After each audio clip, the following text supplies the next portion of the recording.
Girona ha estat un punt de trobada per les companyies més importants del món dedicades al sector dels viatges en creuer.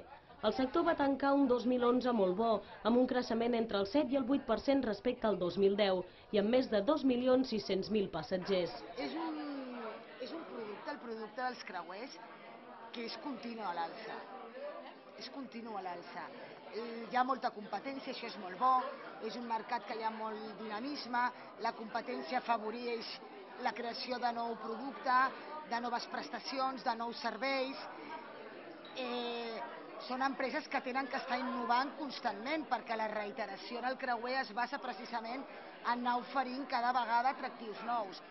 I la veritat és que les navieres, les empreses que tenim nosaltres que estan operant, són de primer ordre.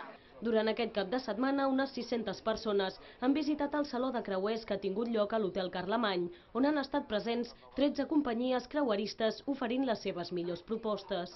Aquest any la gran novetat com a ruta són els fiords noruecs. És una ruta que altres companyies ja porten des de fa temps allà i nosaltres crec que ens havíem d'instal·lar allà amb uns itineraris importants, amb un vaixell també molt bo com el Brilliance of the Seas, i és la gran aposta de cara a aquest 2012. També donem la possibilitat del tot inclòs, per tant, en aquests temps que tothom mira molt els diners, doncs tens la seguretat de tenir-ho tot pagat des d'aquí, sense sorpreses després de suplements afegits. Cruceros Australis ofrece cruceros de expedición en Patagonia, son cruceros para ver muchos glaciares, naturaleza, pingüinos, elefantes marinos, llegando a Cabo de Hornos. Parten desde Ushuaia, en Argentina, o desde Punta Arenas, en Chile.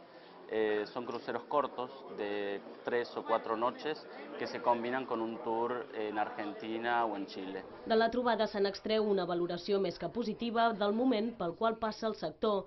El món del creuer es manté tot i la crisi econòmica i fins i tot supera les seves pròpies expectatives. El Saló, doncs, es consolida a Girona i ha aconseguit xifres similars a les de l'última edició. Pel que fa a novetats pels viatgers, arriba una ruta per la Patagònia xilena, que només es pot visitar en vaixell, creuers de luxe de l'empresa Seabourn i rutes fluvials pel Danubi que permeten conèixer les ciutats europees. Unes ofertes ben originals que de moment han agradat als visitants.